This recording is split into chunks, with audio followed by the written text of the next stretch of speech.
Jim, EMC is having their World Conference this week. They launched 42 products. Right. And you brought up recently in your Action Alerts Plus that they're kind of getting into the NetApp territory. Yeah, look, I think NetApp reported a really bad quarter and gave a very cautious outlook.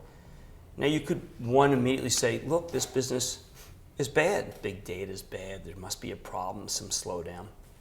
Or two, you could say EMC is taking it to them because EMC just reiterated, almost raised, you could say raised guidance. We like EMC for Action Alerts. It's down horribly today, down 4%. I want to compare these two to Hewlett-Packard and Dell. Hewlett-Packard turned out to be taking share from Dell rather remarkably. Dell was terrible, and you all felt that it was the environment, and it turned out it might be just Dell. Hewlett held its ground.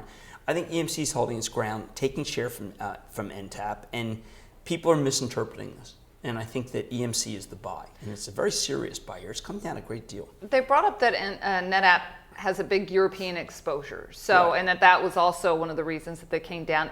Are we seeing that with EMC? Does EMC have a Europe exposure? No, they do. They have a big, they've got a big plant in Ireland, and they're exposed, but they're doing better. They have better growth, and I think that if NetApp were more forthcoming, I believe they would say, look, we've got to start picking up business against EMC because they're robbing us of clients, because big data is very strong. I had LSI on last night, and they provide a lot of the chips to big data, and business is accelerating because of the huge amount of data that's coming from the Googles and the Netflixes and the Facebooks. You brought up that EMC is down, so are you buying as it's going down, what you're averaging in your positions? Exactly. Stephanie Link and I, we have a good basis.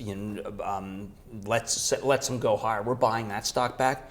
And Stephanie and I both believe that EMC is the strongest of the hardware stories out there. What is your bottom line in the sand that you would buy EMC at? Right here. Right down here. 4%. Yep. Okay. Gutsy move. Thank you. This market is stock pickers market. Stocks have rallied this year. We're coming into a Monday where we're getting